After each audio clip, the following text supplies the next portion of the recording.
So what you're looking at right here is the brand new Google Pixel 4a. And before we talk about anything in this video, there's one thing that's extremely important about this phone that really defines what the Pixel 4a is all about, and that is actually the price. So this phone is selling for $349. Now, even though this phone is significantly cheaper than a lot of the competition, like for example, the iPhone SE, it's still a pocket-friendly size. It's very simple, it has a lot of storage and a very, very good camera on board. And because of that, honestly, I would totally use this phone.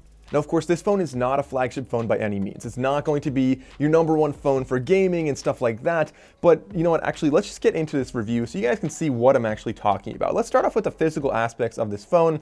I mean, you'll see how Google really cut the costs in what I would say are really the right places. So first of all, there's only one color. And on top of that, there's only one size. And so having only one configuration of this phone gives you the advantage of economies of scale, which means that if they make a ton of just a single phone, that can drive the cost down. So this one right here, the black version, the only version for right now, is the phone you'd be buying if you bought the Google Pixel 4a. And looking at the back, we have our fingerprint sensor in the middle. I'll do a test of that later on in the video to see how fast and accurate it is.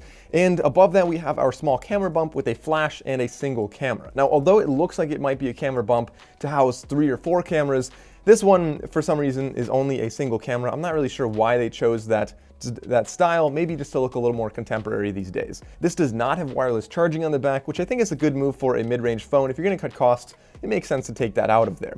On the right side, we have our power button, our side key right there, and it's kind of like a mint green color, and below that we have our volume rocker. I think they're in a really good location, so when I'm turning the phone on and off, it's just a very natural spot for my thumb, and likewise, the fingerprint sensor is in a natural spot as well. Now, on the top of this phone, we have our headphone jack right there. That's pretty exciting, and I think that's actually a really good move to have on this phone because a lot of people looking for a mid-range phone are probably not looking to spend $100 or $200 on a pair of truly wireless earbuds. And actually, as a side note, if you are in the market for some truly wireless earbuds and you're looking to spend less than like $60 or $70, I will be making a video very soon about my top true wireless earbuds on a budget, so consider subscribing if you want to see that video. Now, next to that, we do have our microphone on the top, and on the bottom of this phone, we have a USB Type-C port for 18-watt fast charging.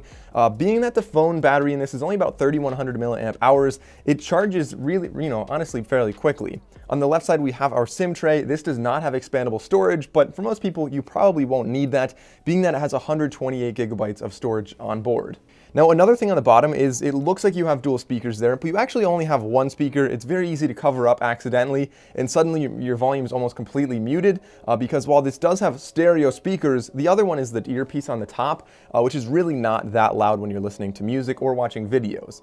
Looking at the front of this phone, this is actually a really big upgrade they made over the Pixel 3a, which honestly was very well received before, but now I think they changed just the right things here. They made a hole punch camera. They really slimmed down the bezels all the way around. And so we have a 5.8-inch screen. It's 1080p. It gets reasonably bright, and for people considering the pixel density, it's over 400 pixels per inch, which is honestly giving me a reasonable screen. It's not going to be the highest flagship screen out there, but for most people just using their phone for everyday use, watching videos and stuff like that, I really don't have a problem with this screen.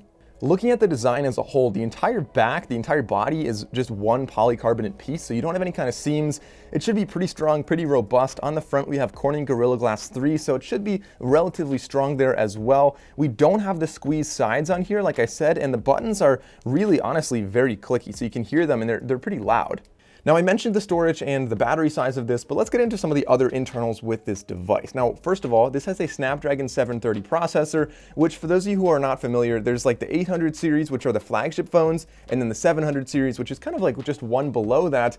And it's not going to be the fastest if you're gaming and doing some really heavy stuff, but for most everyday use, I'm talking Snapchat, Instagram, Spotify, texting, calling, the normal stuff people are doing, you won't notice that this is not a fast phone because honestly, it is really quick when you're doing that stuff. Google gave you a really nice light operating system on here. Everything is, really easy to access and it feels really fast, which is why in the beginning of this video, I said I would use this phone. And honestly, for everyday use, I would definitely have no problem using this phone. This also has 6 gigabytes of RAM. It does not have 5G yet, so only 4G, but they will be rolling out a 5G version in the next couple months. So again, if you guys want to see that one, I will be reviewing that as well. So consider subscribing to this channel, and I'll talk about that when it comes out. So now let's get into arguably the most exciting thing about this phone besides the price, and that is the cameras on this phone. So if you are looking to take still photos, you might have heard by now that really the leader in the industry is either iPhone or Pixel phones. And the good thing about their budget lineup, the A series from Google, is that they kind of bring down a lot that they have on the flagship models to the more budget models. So this on the back only has a 12.2 megapixel sensor, but don't be fooled, it still takes incredible photos, arguably the best on the market, and I'll get into some samples in a second. On the front-facing camera, we have an 8 megapixel selfie camera, and again, it takes really good photos. I don't really care much about selfies personally, but I'll test that out as well. Now, as far as video goes, this is able to shoot 4K 30. Then we also have 1080p that can shoot 30, 60, or 120 frames per second. And if you want to go up to 240 frames per second, you can use 720p. That's all only on the rear camera. The front camera only shoots 1080 30, and of course you can reduce the resolution if you want to. But now let's get into some sample photos and videos. All right, so this is what the selfie camera looks like. It's kind of weird that the camera's down in the corner of the screen. If I was looking at myself, it looks like I'm looking off into space. That's just one of the things about the hole punch camera. But comment down below, let me know how you guys think this looks and sounds. And then this is the rear camera right now. This is shooting in 4K, so it's better than the front-facing camera. It also has optical image stabilization on board, so it should be a little more stable. So comment down below, let me know how this sounds and looks to you guys. So you can see right here, if I'm walking, it's still really stable. Definitely a lot sharper. Zooming in, it's not the best quality at all. It's only 5x zoom, but overall I'd say the video quality, the color is kind of mediocre, but otherwise, you know, it gets the job done. So getting into the photos now, you can start with an easy lighting situation like this. You can see the colors look really good, the sharpness is really good. I found the greens were slightly less saturated, but otherwise you'll see that everything, just the white balance looks really good. It's a nice, pleasant photo. Now, getting into some other situations, you have a lot of really good sharpness and contrast, like on this chessboard right here. And of course, even in the tougher situations like a contrasty sky like this, the HDR does a great job of picking everything up. You can see this water droplet still looks really sharp in this photo here. And of course, nightscapes are probably one of the biggest things about this phone, that you can take dark photos in, you know, astrophotography mode or just in night mode, and you can really capture anything and make it look just like daylight. So here there's just a street light next to these trees, but it looks like broad daylight right now. And if you want to see some more sample photos, you can go follow me on Twitter. I'll post these as well as a few others I took with the Pixel 4a as well. And of course, getting into the battery life then, this is definitely not a 2-day phone, but you should easily be getting through 1 day. It's definitely a significantly better battery life than the Pixel 4, and I'm getting around 4.5 hours of screen on time per day. Now let's open a few apps to see how fast this phone really is. You'll see that first of all, I have no apps open right now. So if we just go and open Adobe Rush, this one is a pretty heavy app, should take a little while. You'll see it was reasonably quick. Now likewise, if we go and open up Snapchat, pretty quick. So honestly, I'd say the speed of the 4a is pretty impressive for a $350 phone. So now let's get into a fingerprint sensor speed test, and the only way to do this is really for me to tell you when I'm tapping it. So I'm gonna tap it in 3, 2, 1.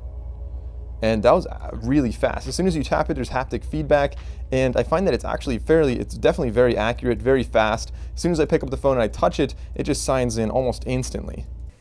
So getting into a speaker test, I have the volume turned all the way up on this, as you can see right there, and I have the brightness turned up all the way as well. So I'm just going to hit play on this video. So it sounds pretty decent, but unfortunately all you have to do is put your finger right there, and you covered up one of the two speakers. The other one is all the way at the top, and it really isn't very loud. Being a Pixel phone, the 4a comes with some really great software benefits as well that, honestly, I forget how much I like these until I switch back to using a Pixel again. Now, these include things like call screening, which allows you to have Google answer the phone for you and transcribe it, and then if it's somebody that's not a robot, you can easily just answer it, or if you're in a meeting, you can just text them back and Google will say whatever you want, instead of just always getting a voicemail. You also get things like live captioning on any media on the phone, and you have the Now Playing feature, which identifies songs around you, kind of like Shazam would, but it can show up on your lock screen or, in your settings, for example. There's also other things really kind of hidden in the settings, like car crash detection. If you're unfortunately in like a car accident, it could identify that and call for help for you. And I think there's a lot of little things that Google added to the software. So overall, guys, I would say this phone, if you are going to be like a flagship, power user, it's obviously not the phone for you. You're not going to get any kind of crazy screen resolution, 120 hertz. You don't have a lot of like the really advanced, the higher processor for gaming, for example. But for most everyday users, I would say save your money, guys. This is a great phone that works. It's very quick, has an excellent camera, it's compact, it's minimalist, and I think overall your everyday user would really love using this phone. I think Google did an excellent job, and I think they're finally getting to where they need to be to really tap into the phone market and make some great phones that are really going to be pretty widespread. So honestly, all things considered, this is a minimalist phone that really just works, and honestly, it works really well. So I really wouldn't be surprised if this became, the best-selling Pixel phone to date. But comment down below, guys. Let me know what you think of this phone, if you like it or not, if you plan on buying it. And as always, guys, if you like this video, please consider liking and subscribing. Thank you all for watching. I'll see you next time.